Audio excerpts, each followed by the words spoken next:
Hello दोस्तों, स्वागत है आप सभी का हमारे चैनल यूपी एग्ज़ाम क्विज़र में। दोस्तों, यूपी करंट अफेयर्स का ये हमारा साप्ताहिक वीडियो है और आज के वीडियो में हम 13 फरवरी से लेकर के 19 फरवरी तक के जो यूपी करंट अफेयर्स के इम्पोर्टेंट क्वेश्चंस हैं उसको डिस्कस करेंगे। और दोस्तों, आप सभी लोगों के बहुत सारे कमेंट आए कि क्या हमने डेली करंट अफेयर्स का जो वीडियो है वो बंद कर दिया है।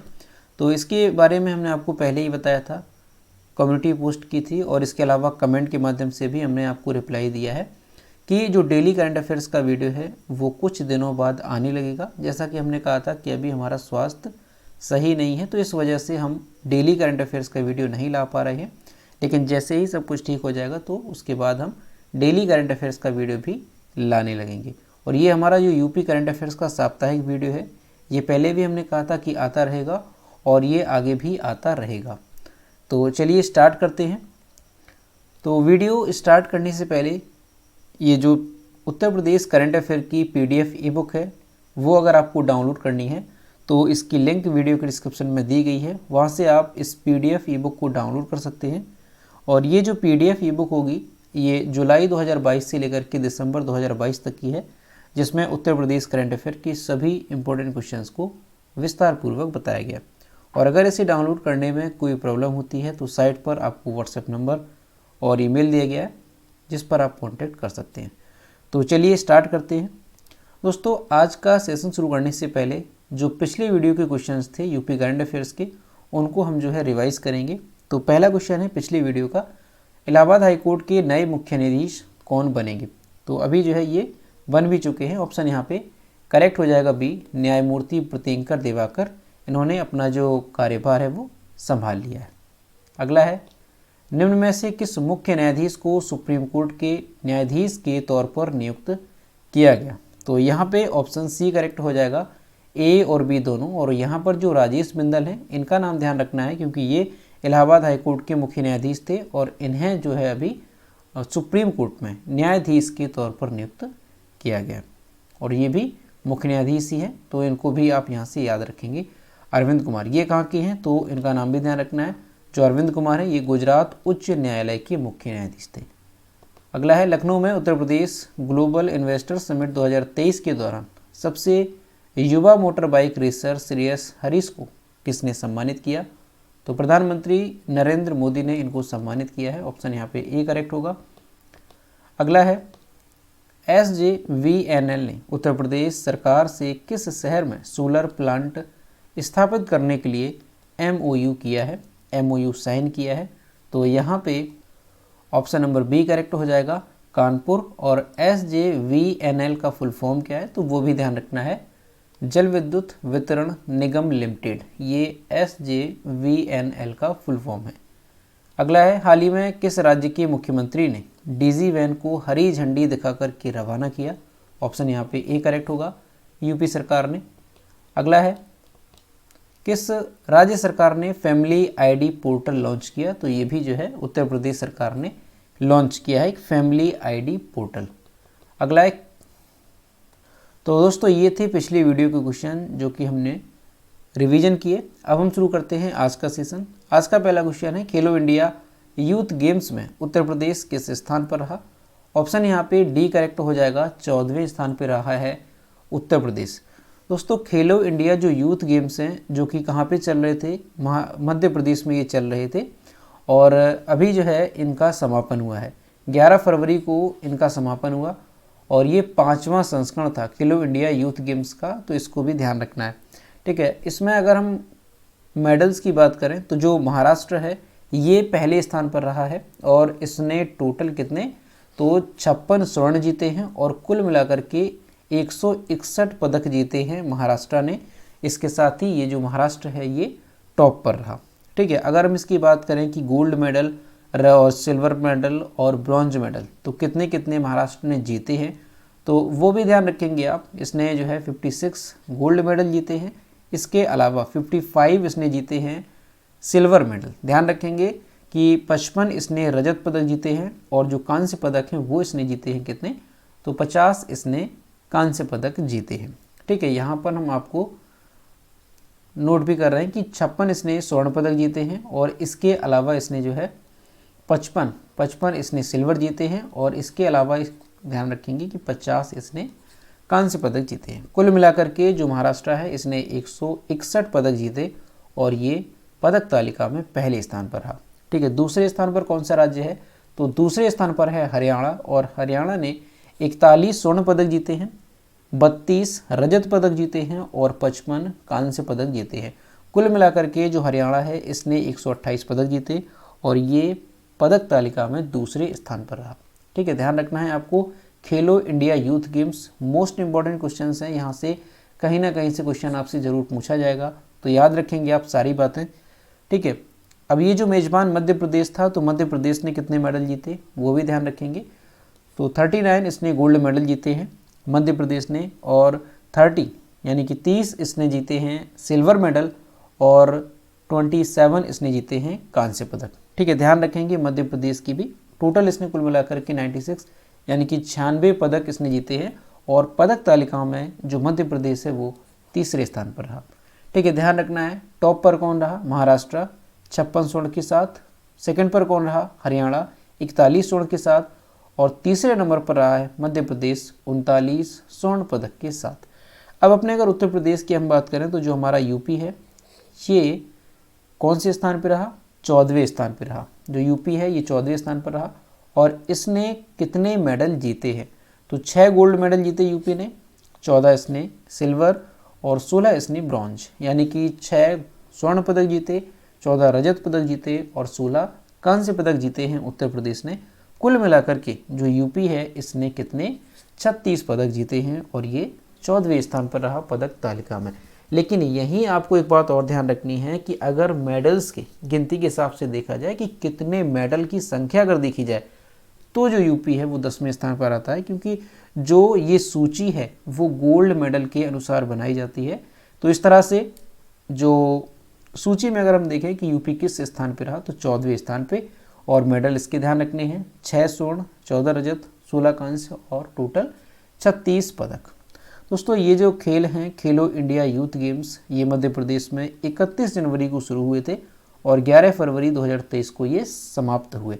ठीक है, मध्य प्रदेश के 8 शहरों में इनका आयोजन किया गया था। भोपाल हो गया, इंदौर हो गया, जबलपुर, ग्वालियर, उज्जैन, महेश्वर, मंडला और बालाघाट। तो ये सारे ध्यान रखने हैं आपको, यहाँ से सारी बातें, कहाँ पे आयोजन हुआ, कब इसका आयोजन हुआ और कौन सा राज्य इसमें टॉप पर रहा। अगला है हाल ही में शुरू Bharat Gaurav deluxe AC tourist train Shri Ram Janaki Yatra Ayodhya से कहाँ तक जाएगी, यानी ये जो ट्रेन शुरू की गई है, ठीक है, श्री राम जानकी यात्रा, तो ये यूपी के अयोध्या से शुरू होकर के कहाँ तक जाएगी? तो ऑप्शन यहाँ पे बी करेक्ट हो जाएगा, नेपाल के जनकपुर तक। दोस्तों भारतीय रेलवे ने 17 फरवरी 2023 को दिल्ली के सफदरजंग रेलवे स्टेशन से Bharat Gaurav deluxe AC tourist train Shri Ram Janaki Yatra इसकी शुरुआत की है और ये हमारे यूपी से यानी अयोध्या से शुरू होकर के नेपाल के जनकपुर तक जाएगी। ठीक है, 7 दिनों का सफ़र होगा इस ट्रेन का और इसमें ये यूपी के अयोध्या से शुरू होकर के नेपाल के जनकपुर तक जाएगी और जो तीर्थ स्थल हैं उसके दर्शन कराएगी। ट्रेन अपनी 7 दिवसीय यात्रा के दौरान अयोध्या, नंदीग्राम, सीतामढ़ी, जनकपुर, वाराणसी और प्रयागराज से होकर के गुजरेगी। भारत गौरव टूरिस्ट जो ट्रेन है इसकी शुरुआत क्यों की गई है, उद्देश्य क्या है? तो घरेलू पर्यटन को बढ़ावा देना इसका उद्देश्य है और जो भारत सरकार की पहल है देखो अपना देश, इसी के अनुरूप इसको शुरू किया गया। ठीक है, तो यहाँ से मेन बातें ध्यान रखेंगे कि जो Bharat Gaurav deluxe AC tourist train है श्री राम जानकी यात्रा, ये कहाँ से शुरू होगी, कहाँ तक जाएगी? तो अयोध्या से नेपाल के जनकपुर तक ये जाएगी और ये जो ट्रेन है ये 7 दिन का इसमें सफ़र होगा, यानी एक बार शुरू होगी और 7 दिन के अंदर जो है ये सारी यात्राएं करा देगी। ये जो यहाँ पर प्लेसेस दिए गए हैं, ठीक है, इस बात को ध्यान रखेंगे। दोस्तों इसकी एक और ख़ास बात याद रखनी है आपको, ये जो ट्रेन है कि इसका जो किराया है वो 39,000 रुपये से शुरू होगा इस ट्रेन का और इसमें 156 पर्यटक सवार हो सकते हैं इस ट्रेन में। ठीक है, तो ये बात भी इस ट्रेन से संबंधित है, ध्यान रखेंगे आप। श्री राम जानकी यात्रा टूरिस्ट ट्रेन है। अगला है हाल ही में उत्तर प्रदेश के किस शहर में यूपी ग्लोबल इन्वेस्टर समिट 2023 का आयोजन हुआ? तो यहाँ पे ऑप्शन नंबर बी करेक्ट हो जाएगा, लखनऊ में। दोस्तों 12 फरवरी 2023 को उत्तर प्रदेश की जो राजधानी है लखनऊ, यहाँ पर यूपी ग्लोबल इन्वेस्टर समिट 2023 का समापन हुआ है। और किसके मार्गदर्शन में? तो राष्ट्रपति द्रौपदी मुर्मू के मार्गदर्शन में। यूपी ग्लोबल इन्वेस्टर समिट में 3 दिन में कुल 33,50,000 करोड़ रुपए के निवेश प्रस्ताव प्राप्त हुए। इसके साथ ही यहाँ पर कुल 19,058 MOU साइन भी किए गए। इसमें करीब 93,82,607 लोगों को रोजगार मिलेगा। राज्य सरकार ने निवेशकों की सुविधा एवं MOU के कार्यान्वयन की निगरानी के लिए एक नई ऑनलाइन प्रणाली भी शुरू की है। किस नाम से? तो निवेश सारथी नाम से एक ऑनलाइन प्रणाली भी शुरू की है। इसका काम क्या होगा? तो जो निवेशक हैं उनकी सुविधा के लिए MOU के कार्यान्वयन के लिए इसको जो है शुरू किया गया। ठीक है, तो ध्यान रखेंगे आप कि जो यूपी ग्लोबल इन्वेस्टर समिट 2023 है ये कहाँ पे आयोजित हुई थी? तो ध्यान रखेंगे लखनऊ में इसका आयोजन किया गया था। अगला है, उत्तर प्रदेश सरकार ने किस देश के साथ आर्थिक सहयोग को बढ़ावा देने के लिए एक समझौता ज्ञापन पर हस्ताक्षर किए हैं? तो यहाँ पे ऑप्शन करेक्ट हो जाएगा ए, सिंगापुर के साथ। दोस्तों यूपी सरकार ने सिंगापुर व्यापार और उद्योग मंत्रालय के साथ जो है क्या किया है? आर्थिक सहयोग के लिए एक समझौता ज्ञापन MOU पर हस्ताक्षर किए हैं। ठीक है, उत्तर प्रदेश सरकार ने सिंगापुर के साथ। ये जो समझौता है ये यूपी ग्लोबल इन्वेस्टर समिट में हस्ताक्षरित सौदों के अतिरिक्त है, यानी यूपी ग्लोबल इन्वेस्टर समिट में जो MOU साइन किए गए हैं उसके अलावा है। इसके तहत सिंगापुर और उत्तर प्रदेश की सरकारें शहरी विकास, सतत विकास, उद्योग और कौशल विकास सहित पारस्परिक हित के क्षेत्रों में सहयोग करेंगी। लखनऊ में 10 से 12 फरवरी तक आयोजित यूपी ग्लोबल इन्वेस्टर समिट में सिंगापुर की 21 कंपनियां और 58 प्रतिनिधियों ने भाग लिया था। ठीक है, तो ये मेन बात यहाँ से याद रखेंगे कि उत्तर प्रदेश सरकार के साथ किस देश ने जो है अभी समझौता किया है? तो सिंगापुर ने जो है MOU साइन किया है। और जो सिंगापुर और जो यूपी सरकार है वो शहरी विकास हो गया, सतत विकास उद्योग हो गया, कौशल विकास हो गया, तो ये सारे जो काम हैं वो सहयोग के साथ जो है सुचारू रूप से करेंगी। ठीक है, तो ध्यान रखना है नाम आपको, सिंगापुर ने। अगला है, डिजिटल पेमेंट उत्सव किस मंत्रालय द्वारा शुरू की गई एक पहल है? यहाँ पे ऑप्शन सी करेक्ट हो जाएगा, इलेक्ट्रॉनिक्स एवं IT मंत्रालय के द्वारा।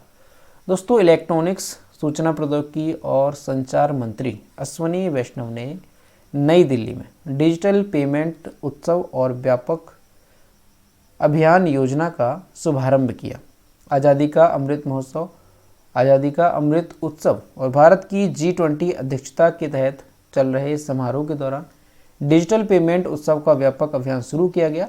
इसका उद्देश्य क्या है? तो उद्देश्य इसका यही है कि जो डिजिटल पेमेंट है इसको बढ़ावा मिले, यही इसका उद्देश्य है। यह उत्सव इस वर्ष 9 फरवरी से 9 अक्टूबर तक मनाया जाएगा। ठीक है, कौन सा उत्सव है? तो ध्यान रखेंगे डिजिटल पेमेंट उत्सव। ये शुरू किया गया है नई दिल्ली में, किसके द्वारा? तो अश्विनी वैष्णव जो कि सूचना प्रौद्योगिकी और इलेक्ट्रॉनिक्स संचार मंत्री हैं, इनके द्वारा इसको जो है शुरू किया गया है। ये एक अभियान है और इसका उद्देश्य क्या है? तो वो आपने देखा कि डिजिटल जो पेमेंट है इसको बढ़ावा देना, ये इसका उद्देश्य है। इसके तहत G20 डिजिटल आर्थिक कार्य समूह आयोजन शहरों लखनऊ, हैदराबाद, पुणे और बेंगलुरु पर अधिक ध्यान दिया जाएगा। इससे पहले 5 दिसंबर 2021 से 5 मार्च 2022 तक डिजिटल पेमेंट उत्सव का आयोजन किया गया था। यानी पिछली बार जो इसका आयोजन है डिजिटल पेमेंट उत्सव का, वो 5 दिसंबर 2021 से 5 मार्च 2022 तक किया गया था। और अभी ये जो है शुरू हुआ है कब? 9 फरवरी से लेकर के 9 अक्टूबर तक ये मनाया जाएगा। ठीक है, तो ध्यान रखना है आपको किसने इसका शुभारंभ किया डिजिटल पेमेंट उत्सव का? तो ध्यान रखेंगे अश्विनी वैष्णव ने।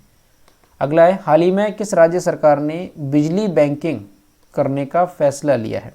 ऑप्शन यहाँ पे बी करेक्ट होगा, उत्तर प्रदेश ने। दोस्तों सभी क्षेत्रों में भरपूर निर्बाध बिजली देने के प्रयास को लेकर के जो यूपी सरकार है, यूपी उत्तर प्रदेश का Uttar Pradesh power corporation UPPCL, तो इसने जो है दूसरे राज्यों से बड़े पैमाने पर बिजली बैंकिंग करने का फैसला किया है। अब इसका मतलब क्या है बिजली बैंकिंग करने का? तो इसका मतलब ये है कि बिजली बैंकिंग तहत क्या होगा कि सर्दियों और जो सामान्य दिन है, जब राज्य में बिजली की मांग कम होती है, तो उस समय जो ये कॉरपोरेशन है उत्तर प्रदेश पावर कॉरपोरेशन, ये जो अतिरिक्त बिजली है ये दूसरे राज्यों को उपलब्ध कराएगा। जैसे जम्मू कश्मीर हो गया, तमिलनाडु हो गया, मध्य प्रदेश, राजस्थान और कर्नाटक और एनटीपीसी। तो ये जो नाम यहाँ पर आपने देखे ये सारे जो राज्य हैं, इसके साथ ही जो एनटीपीसी है, इसको जो बकाया की बिजली है, ठीक है, जो अतिरिक्त बिजली है वो उपलब्ध कराएगा सर्दियों के दिनों में जब आवश्यकता कम होती है राज्य में उस टाइम पे। उसके बाद जब गर्मी की ज़रूरत आएगी, जब गर्मी का सीज़न आएगा, जब प्रदेश में बिजली की ज़्यादा आवश्यकता होगी, तो ऐसे समय में जो प्रदेश जो यूपीपीसीएल होगा, जो उत्तर प्रदेश पावर कारपोरेशन होगा, ये उन राज्यों से बिजली मांगेगा। तो कुल मिलाकर के समझ सकते हैं कि जो उत्तर प्रदेश पावर कारपोरेशन है इसने दूसरे राज्यों से बड़े पैमाने पर बिजली बैंकिंग करने का फैसला किया है कि जब हमें आवश्यकता बिजली की कम होगी तब हम बिजली दूसरे राज्यों को अवेलेबल कराएंगे, उपलब्ध कराएंगे, और जब हमें आवश्यकता होगी तो हम दूसरे राज्यों से बिजली लेंगे, जिससे कि पूरे राज्य में क्या होगा, निर्बाध बिजली लोगों को मिल सकेगी। ठीक है, तो ये आपको ध्यान रखना है, उत्तर प्रदेश सरकार ने बिजली बैंकिंग करने का फैसला किया है। अगला है, हाल ही में किसने उत्तर प्रदेश के आंवला और फूलपुर में Indian farmers fertiliser cooperative limited के नैनो यूरिया यानी कि जो लिक्विड यूरिया संयंत्र है इनका उद्घाटन किया? तो यहाँ पे ऑप्शन बी करेक्ट हो जाएगा, डॉक्टर मनसुख मंडाविया। दोस्तों 14 फरवरी 2023 को केंद्रीय रसायन और उर्वरक मंत्री हैं डॉक्टर मनसुख मंडाविया। इन्होंने उत्तर प्रदेश के आंवला और फूलपुर में Indian farmers fertiliser cooperative limited यानी इफ्को, इसका फुल फॉर्म है, इफ्को का ध्यान रखेंगे, क्या है, Indian farmers fertiliser cooperative limited. तो इसने जो है नैनो यूरिया यानी जो लिक्विड यूरिया संयंत्र है उसका उद्घाटन किया है। किसने किया है? तो डॉक्टर मनसुख मंडाविया ने इसका उद्घाटन किया इन संयंत्रों का। यह सबसे अच्छी हरित प्रौद्योगिकी है जो प्रदूषण का समाधान प्रदान करती है। यह मिट्टी को खराब होने से बचाने के साथ ही उत्पादन भी बढ़ाती है, इसलिए ये किसानों के लिए सबसे अच्छी होती है।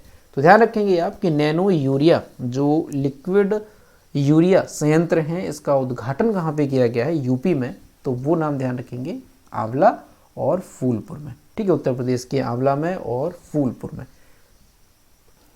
तो दोस्तों ये थे Uttar Pradesh weekly current affairs के मोस्ट इम्पॉर्टेंट क्वेश्चंस जो कि हमने यहाँ पे डिस्कस किए। आपको वीडियो कैसा लगा कमेंट सेक्शन में ज़रूर बताना, और अगर पसंद आया हो तो इसे लाइक करें, अपने दोस्तों के साथ शेयर करें, और अगर अभी तक हमारे चैनल पर नए हैं तो इसी तरह की वीडियो पाने के लिए हमारे चैनल को सब्सक्राइब करना ना भूलें। मिलते हैं नेक्स्ट वीडियो में। Thank you.